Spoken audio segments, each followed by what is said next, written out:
중에 하나입니다.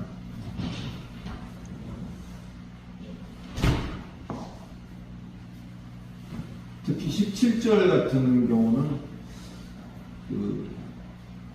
술꾼들도 잘 알더라고요. 이 귀절을. 그래서 하면서 그러죠. 새술은 새포도, 새네. 그런 얘기를 그들은 농담 삼아 하는 것을 보는 적이 있습니다. 그만큼 많이 알려진 거죠. 일단 본문이 길어서 우선 첫 부분만 기록을 했습니다. 지난 시간에 중풍병자가 일어나서 걸어가는 사건, 또 죄인들이 세리를 지칭했었죠. 증인들이 예수와 한상에서 어떻게 먹느냐, 뭐 이런 얘기들을 했었고, 죄인들이 예수와 한상에서 먹을 수 있었던 것도, 또 중풍병자가 일어나서 걸어서 자기 발로 돌아간 것도 전부가 그 중풍병자나 죄인들이 뭔가 그럴만한 짓을 했기 때문에 그런 것이 아니다. 그것이 오직 그렇게 되도록 베푸신 자의 은혜라는 관점으로 이해되어져야 한다. 그런 이야기를 지난 시간에 했던 기억이 있습니다. 계속해서 오늘 본문도 그런 관점을 유지하고 있는데, 무슨 얘기를 오늘 중심으로 하고 있죠? 금식에 대한 얘기를 하고 있습니다. 금식에 대한 얘기. 금식은 구약에 보면 정결례의 대표적인 행동으로 이렇게 나오고 있습니다. 저들의 금식이 어떤 금식이냐면 구약에서 묻어나온 그런 형태를 취하고 있는 거죠. 음식을 먹지 않는 것으로 자기 스스로의 죄를 뉘우쳐서 또 자기 몸을 괴롭게 해서 거기에 대한 적당한 벌을 준다는 생각도 있을 것이고, 음식을 먹지 않는 것으로 스스로의 죄를 뉘우쳐서 이제 앞으로는 경건하게 해보겠다 하는 그런 의지의 표현으로 그들은 금식을 규칙적으로 하고 있습니다. 정례적으로 하고 있어요. 나를 정해놓고. 다시 말하면 요한의 제자들과 또 바리새인들이 하고 있는 금식. 그러면서 뭘 얘기하는 거죠? 우리는 금식을 하는데 당신의 제자들은 왜 그걸 안 하느냐? 그런 얘기를 지금 하고 있는 거죠. 요한의 제자들과 바리새인들의 생각 속에 있는 자기 의의가 드러나고 있는 장면을 우리가 볼 수가 있습니다. 자기 의의가 드러나고 있습니다. 우리는 신랑을 맞이하는 그런 차원에서 정결한 신부가 되기 위해서 금식도 하고 이렇게 애쓰고 있는데, 또 힘쓰고 있는데, 당신 제자들은 뭐 하는 겁니까? 이게 그 말인 거죠.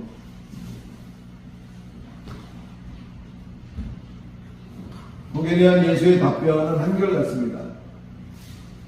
혼인잔치에 참석하는 것도 초대하는 주인에 의해서 주어지는 것이 그런 은혜이지, 결코 나는 왜 안 부르니까 하면 어떤 참석자의 권리가 아니라는 것을 우리가 유념하셔야 됩니다. 그리고 지금 신랑과 신부로 비유되고 있으면서 이미 신랑은 와 있는 거잖아요. 신랑은 와 있는데 내가 더 정결해야만 신랑이 올 거다라고 하고 있다면 굉장히 넌센스죠. 그들이 정결하냐 안 하냐에 관계없이 이미 신랑은 와 있는 것인데, 신랑을 맞이하기 위해서 정결하게 하려고 그걸 하고 있다는 것은 좀 어폐가 있는 것이죠. 그러나 신부도 금식할 할 때가 있다. 예수께서 지금 말씀하고 있습니다. 신부도 금식할 때가 있다. 이 금식은 바리새인들과 요한의 제자들이 하고 있는 금식과는 성격이 좀 다르다는 것을 우리가 알아야 합니다. 신부된 이들의 금식은 애통하는 금식이에요. 애통의 금식, 이렇게도 말할 수가 있을 겁니다. 예수 입장에서 말씀하실 때, 나 신랑 예수가 앞으로 장차 감당해야 할 일, 뭐죠? 마태복음 1장 21절에서는 그가 이 땅에 오신 목적이 자기 백성을 저희 죄에서 구원하기 위해서 왔다라고 딱 못을 받고 있잖아요. 그러니까 신랑으로서 오신 그 예수가 이제 앞으로 감당해야 할 일, 그와 관련되어진 자기 백성을 그들 죄로부터 건져내기 위해 벌어질 성자 하나님 자신을 내어주는 특단의 조치로서의 대속함, 또 대속, 대형은 형벌을 대신 받는다는 의미에 만들어진 말입니다. 또 대사, 대신 죽어준다는 대사, 대신 죽었다는 그런 표현의 의미입니다. 그런 특단의 조치로서 대속과 대형과 대사 앞으로 벌어질 그것에 대한 신부로서의 애통함, 신부로서의 애통함. 신부로서의 애통은 뭐죠? 내 죄로 말미암아 신랑이신 그분이 겪게 되어질 그 일련의 고초, 그렇게 볼 수가 있는 거죠. 그것에 대한 통회죠.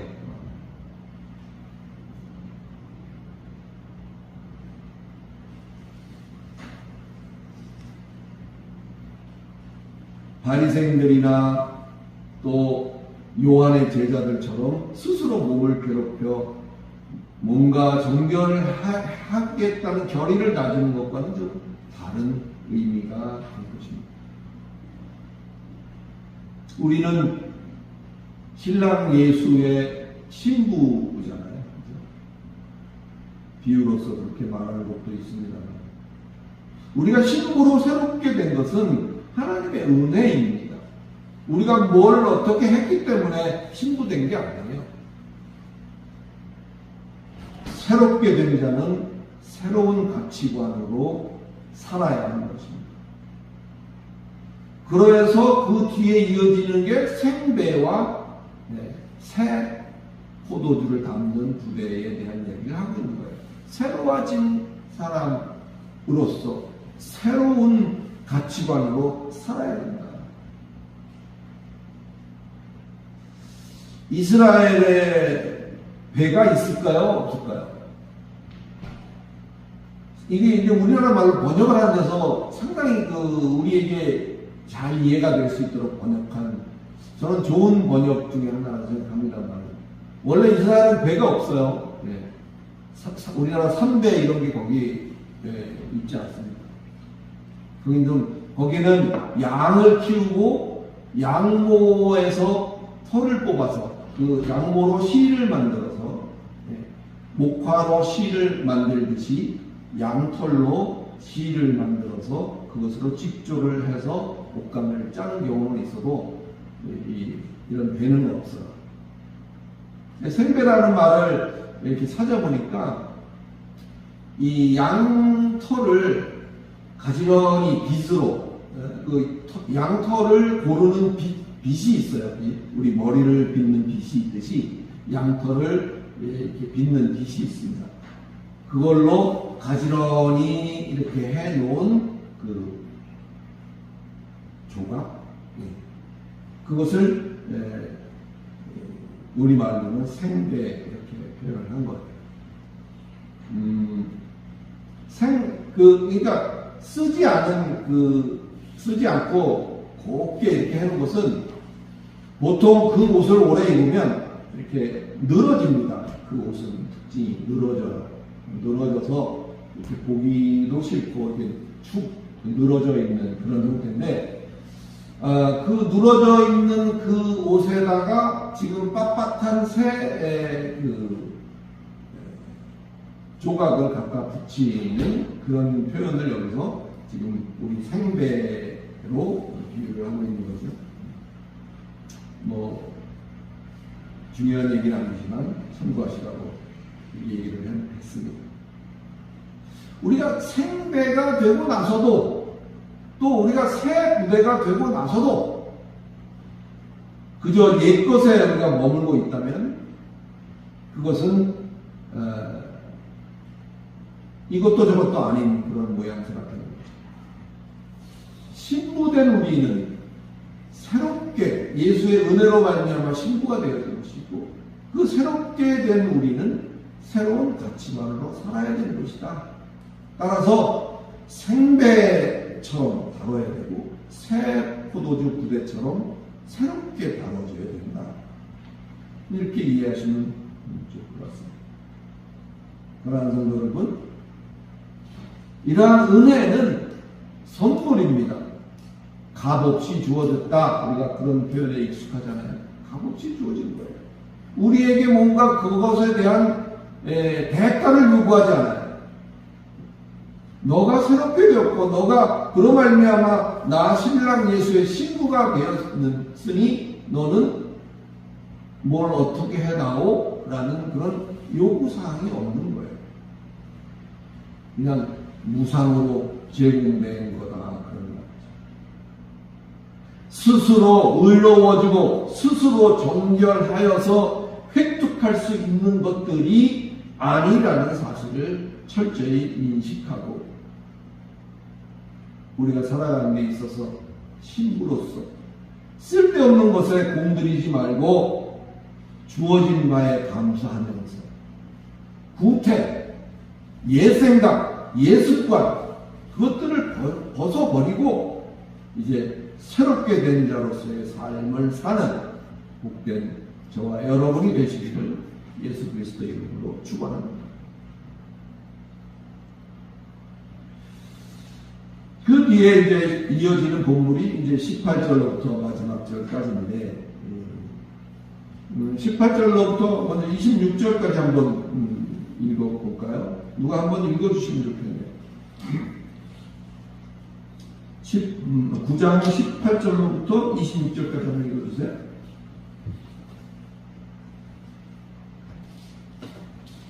예수께서 이 말씀을 하실 때에 한 관리가 와서 전하며 이르되 내 딸이 방금 죽었사오나 오셔서 그 몸에 손을 얹어 주소서 그러면 살아나겠나이다 하니 예수께서 일어나 따라가시매 제자들도 가더니 12해 동안이나 혈증으로 앓는 여자가 예수의 뒤로 와서 그 겉옷발을 만지니 이는 제 마음에 그 겉옷만 만져도 구원을 받겠다 하매라. 예수께서 돌이켜 그를 보시며 이르시되 딸아 안심하라 내 믿음이 너를 구원하였다 하시니 여자가 그 즉시 구원을 받으니라. 예수께서 그 관리 집에 가사 피리 부는 자들과 떠드는 무리를 보시고 이르시되 물러가라 이 소녀가 죽은 것이 아니라 잔다 하시니 그들이 비웃더라. 무리를 내보낸 후에 예수께서 들어가사 소녀의 손을 잡으시매 일어나는지라. 그 소문이 그 온 땅에 퍼지더라. 네, 그 소문이 그 온 땅에 퍼지더라. 18절서부터 마지막 절까지는 이제 몇 가지 예수의 행하신 놀라운 일들을 거기에 더 기록하고 있어요. 소위 말하는 기적에 대한 것들을 기록하고 있습니다. 그것이 무엇인가를 알기 전에 보다 중요한 것이 있는데 특히 이러한 일을 다룰 때 우리는 철저히 이것을 문맥 속에서 이것을 다루고 또 문맥 속에서 이해하는 것이 필수적이다는 것을 먼저 전제를 해야 할 것 같습니다. 만약에 그렇지 못하다면 이것은 단순히 그냥 놀라운 일, 그저 기적으로만 인식될 것이고 그렇다면 이 일을 행하신 참된 의미가 퇴색해버리고 만다 이렇게 말할 수 있습니다. 이제 이어지는 이 기적에 대한 내용들을 우리가 들어가면서 그것에 대한 핵심 키는 18절의 시작 부분에 있습니다. 18절 시작 부분을 보면 예수께서 이 말씀을 하실 때에 라고 되어 있습니다. 예수께서 이 말씀을 하실 때 그때 이제 누가 나타나서 이제 이 시작되는 거죠. 예수께서 이 말씀을 하실 때 무슨 말씀을 하실 때죠? 이 말씀이라는 거는 그 앞에 있는 내용들을 받는 거죠. 그러면 15절로부터 17절에 대한 이야기인 거죠. 즉 예수를 구주로 믿고 예수의 구원을 입은 자는 새롭게 되어져서 새로운 가치관으로 살아야 한다. 앞서 제가 누누이 강조했던 그 부분에 대한 그게 전제인 거예요. 그러니까 새롭게 되어진 신부는 새로운 가치관으로 살아야 된다. 이 말씀을 하실 때에 물론 그것에 대한 비유로 뭘 얘기했죠? 생배 얘기를 했었고 새 포도주를 새 부대에 담아야 되는 그것을 비유로 말씀하시고 있는 그때에 이제 누가 나타나는 거지.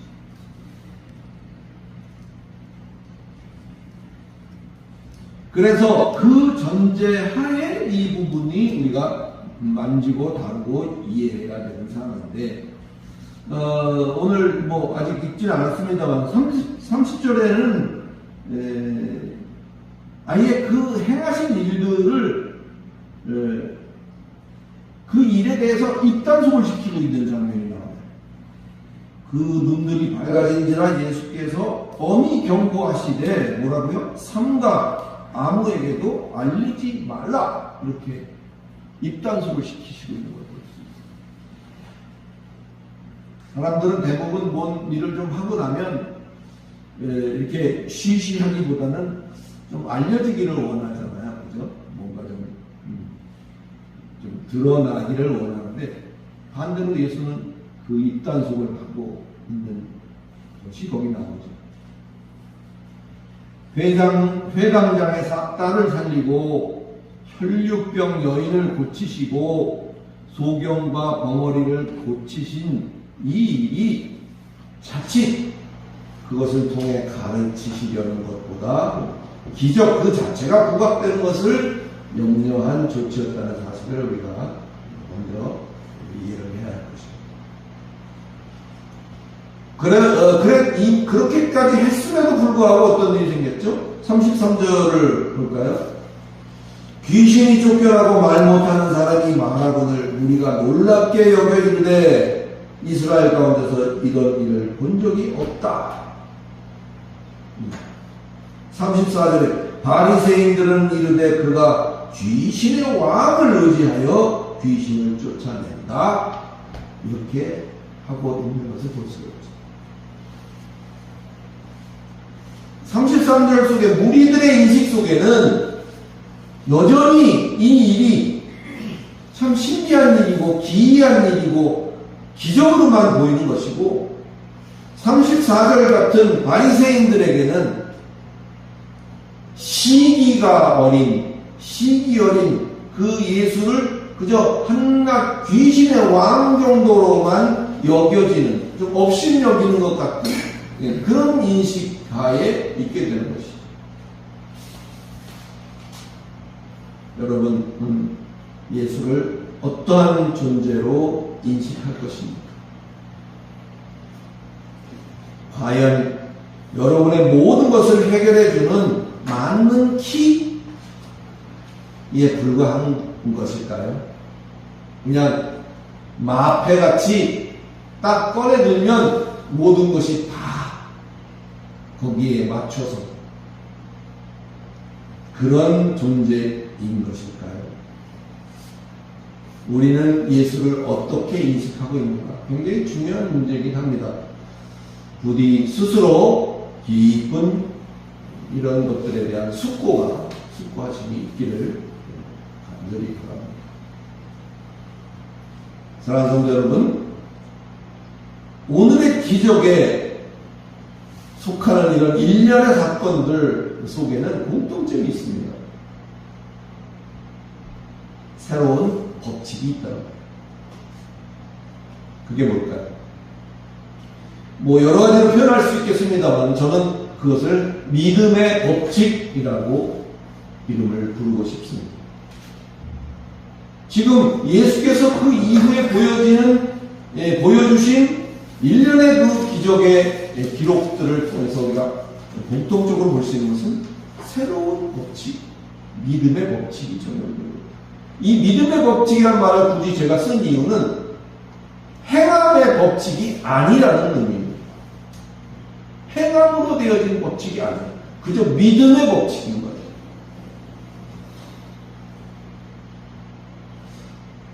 회당장 딸의 그 사건을 통해서 회당장의 딸이 뭘 했나요? 한 게 없어요. 근데 왜 죽었죠? 무거운 짐에 눌려서 죽은 거예요. 회당장이라는 것은 율법을 가르치는 사람이에요. 이건 하고 저건 하면 안 돼.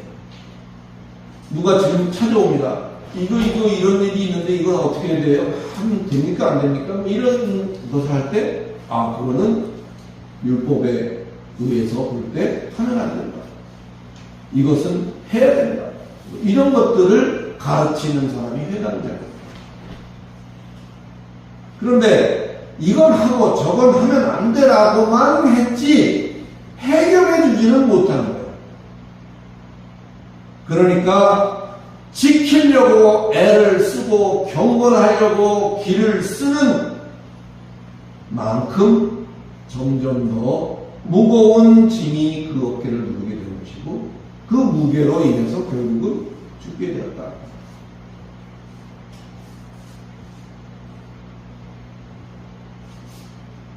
오늘날 교회에도 다를 바 없다고 저는 생각을 합니다. 윤리 도덕적으로 신앙적으로 더 큰 열심과 더 큰 수고를 우리에게 요구합니다. 복을 앞세워서 더 그것을 외치고 강조할 뿐 예수 안에 참된 안식과 예수 안에 참 믿음의 도를 가르치면 시시하게 돼요.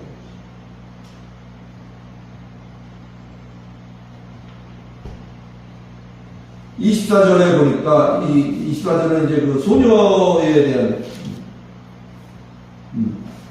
이르시되 물러가라. 그들, 그 주변에서 떠들고 있는 그들을 다 물리친 후에, 이 소녀가 죽은 것이 아니라 자는 것이다. 이렇게 얘기를 하고 있잖아요. 근데 그들은 그 말을 이해 못했고, 무슨 저런 얘기를 하는가. 그런 얘기를 하죠. 24절에 물러가라 하고 부추기고 짐 지우는 것을 없애고 그런 의미예요. 물러가라고 하는 것은.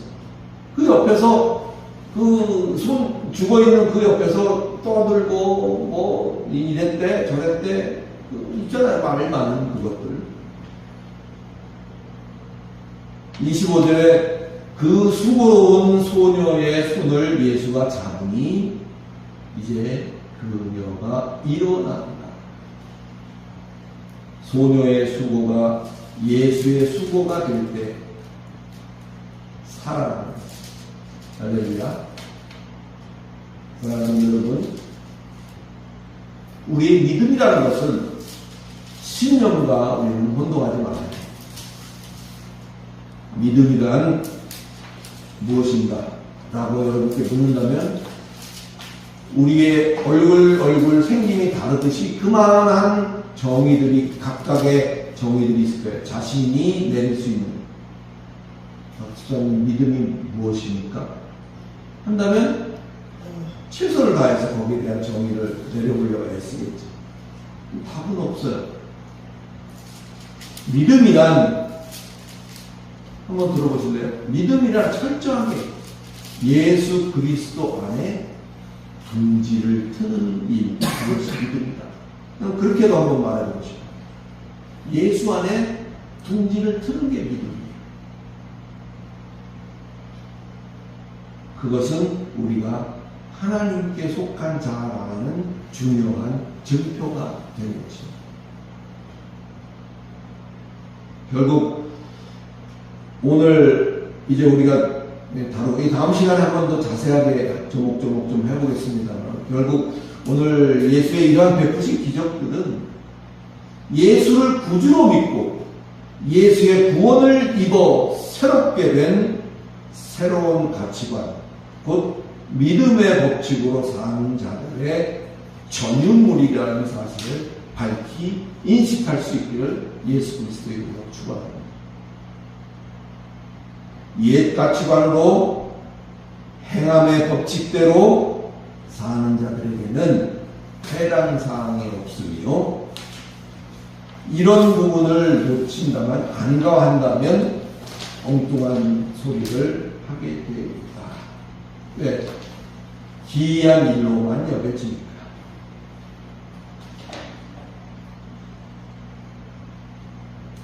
부디 믿음으로 하나님께 속한 자로서, 새롭게 된 자로서, 하나님께 속한 자로서, 새롭게 된 자로서의 복된 노래를 부를 수 있는 저와 여러분이 되시기를 예수 그리스도의 이름으로 축원합니다.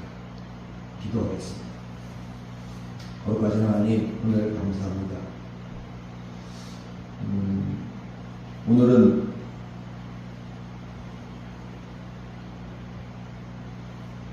우리가 스스로에게 뭔가 괴롭게 만들어서 지금까지 해왔던 그 모든 것들을